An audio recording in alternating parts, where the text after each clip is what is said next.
Assalamualaikum warahmatullahi wabarakatuh. Salam sejahtera, semoga selalu dalam keadaan sehat dan tetap semangat. Kali ini kita akan masuk ke materi tentang penelitian dan penulisan sejarah atau historiografi.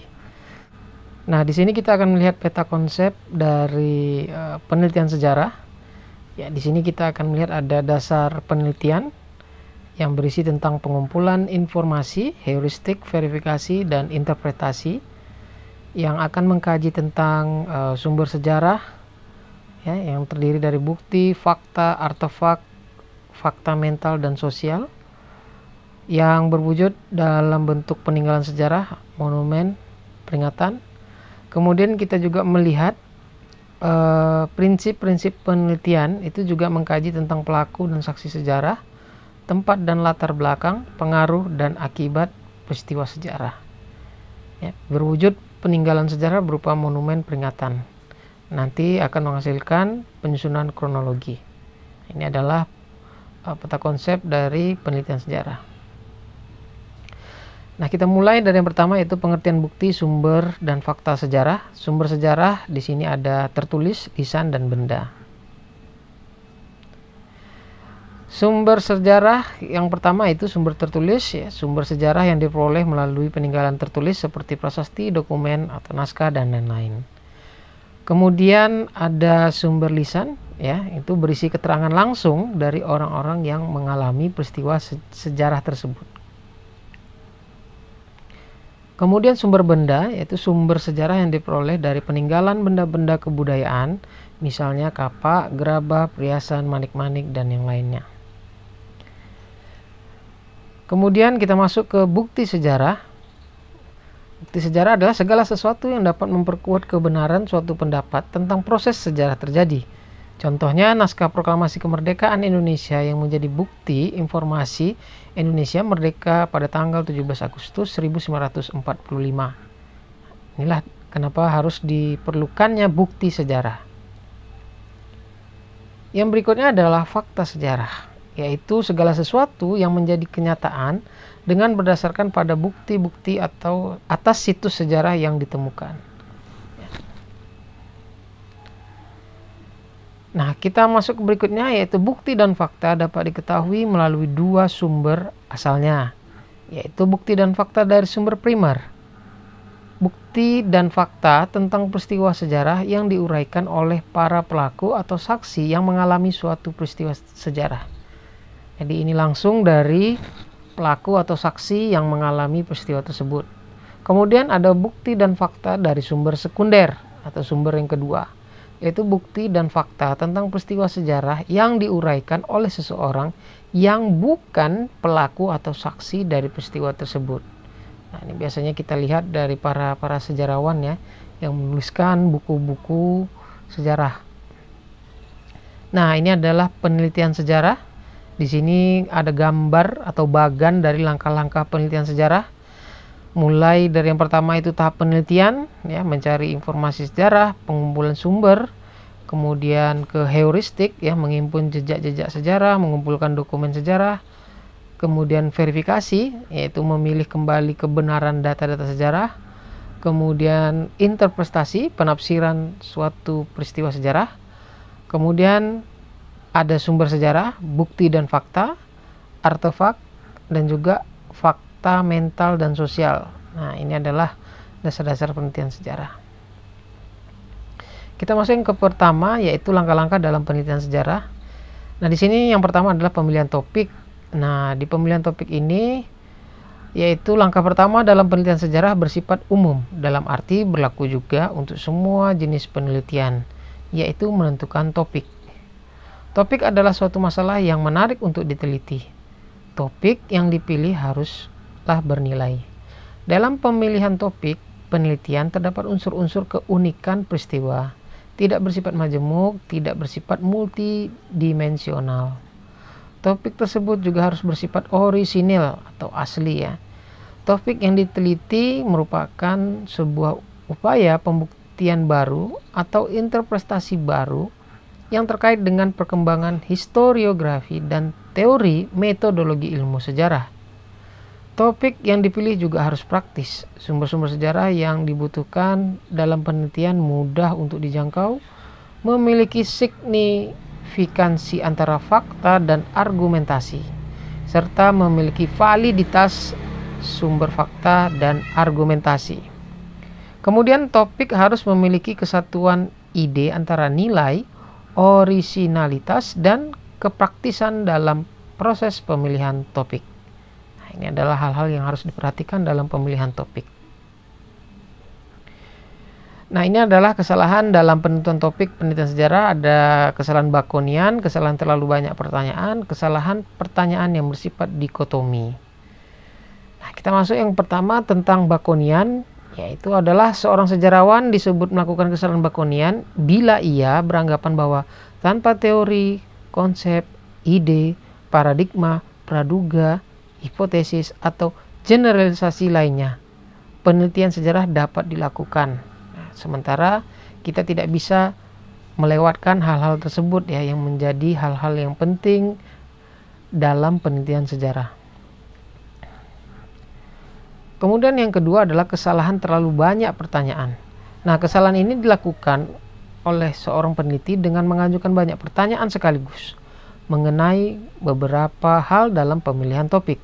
Hal tersebut tentunya akan berdampak buruk bagi penelitian, karena sebuah penelitian menjadi tidak fokus dan tidak detail. Nah, yang berikutnya adalah kesalahan pertanyaan yang bersifat dikotomi. Nah, ini bisa terjadi jika peneliti berpikir seolah-olah suatu peristiwa sejarah yang telah terjadi hanya mempunyai dua kemungkinan saja, tanpa mengumpulkan berbagai kemungkinan lainnya. Nah, kita masuk yang berikutnya adalah syarat-syarat pemilihan topik dalam penelitian sejarah. Yang pertama, kedekatan emosional. Nah, ini penting dalam pemilihan topik, yaitu karena adanya kedekatan emosional seseorang dengan topik yang akan diteliti. Ya. Kemudian yang kedua adalah kedekatan intelektual. Nah, ini penting karena dengan adanya kedekatan intelektual antara seorang peneliti dengan topik yang akan diteliti, sehingga nanti mempermudah dalam penelitian. Kemudian yang ketiga adalah rencana penelitian. Syarat terakhir dalam pemilihan topik adalah harus adanya rencana penelitian pada topik yang akan diteliti. Nah, kita masuk yang berikutnya adalah setelah pemilihan topik, yaitu heuristik. Heuristik dalam bahasa Yunani heuriken, yang berarti menemukan. Dalam kegiatan penelitian sejarah, heuristik berarti kegiatan untuk mencari, mengumpulkan, dan menghimpun jejak-jejak masa lalu. Dengan mengumpulkan sumber-sumber sejarah diharapkan akan diperoleh data dan fakta bagi penulisan sejarah. Kesalahan dalam pengumpulan sumber sejarah ada yang bersifat holisme, pragmatis, dan ad hominem. Nah, kalau holisme yaitu terjadi karena peneliti hanya mengambil atau memilih satu bagian penting dan menganggap pemilihan satu bagian tersebut sudah dapat mewakili seluruhnya. Kemudian ada pragmatis, ya, ini dilakukan karena mengambil sumber sejarah berdasarkan tujuan tertentu saja sebagai pendukung penelitiannya. Yang berikutnya adalah ad hominem.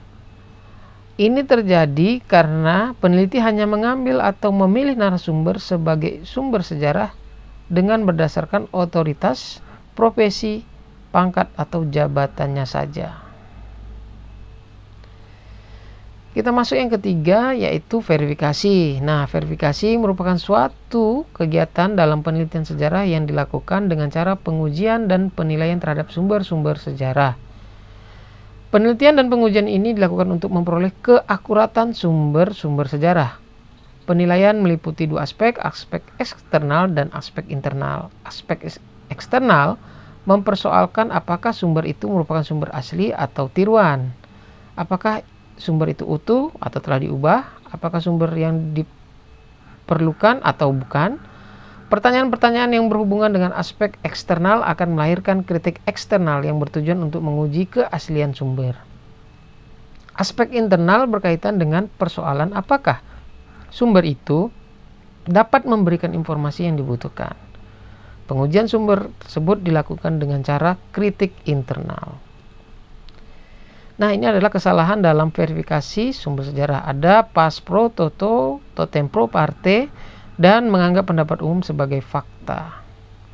Kalau dia kesalahan pas pro toto, ini dilakukan karena peneliti menganggap bukti yang berlaku untuk sebagian lalu dianggap berlaku untuk keseluruhan sejarah.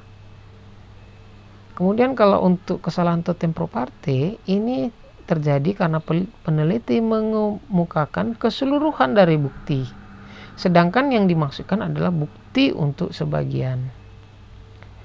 Kemudian yang berikutnya adalah kesalahan pendapat umum sebagai fakta. Ini dilakukan karena peneliti hanya mengambil dan menjadikan pendapat umum sebagai fakta sejarah. Nah, tadi ada kritik dalam verifikasi penelitian sejarah. Nah, di sini kita akan bahas kritik eksternal. Kritik atau verifikasi terhadap keakuratan dan keaslian maupun autentisitas informasi maupun suatu dokumen sejarah.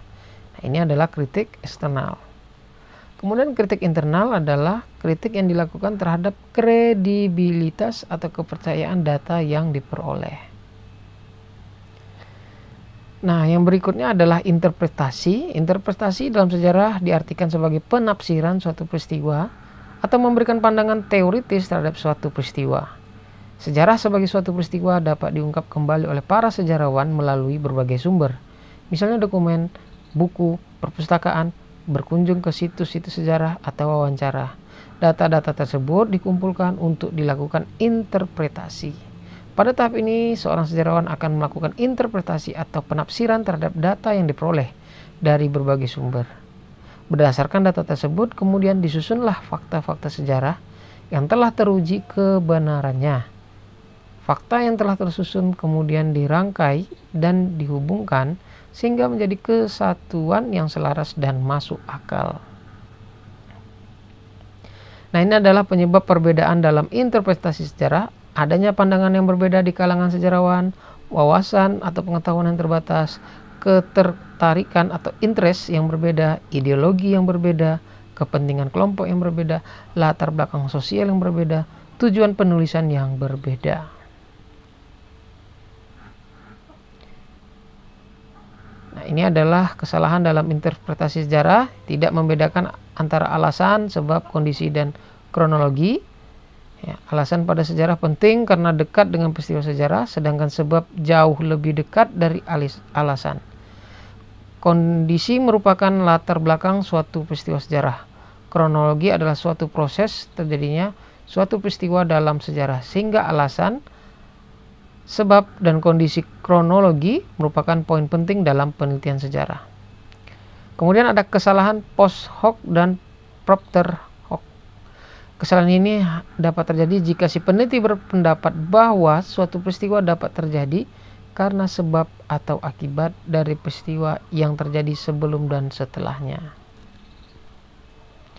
Kemudian ada reduksionis, yaitu kesalahan yang terjadi apabila si peneliti menyederhanakan sebuah masalah dalam penelitian, sedangkan sebenarnya masalah tersebut bersifat kompleks.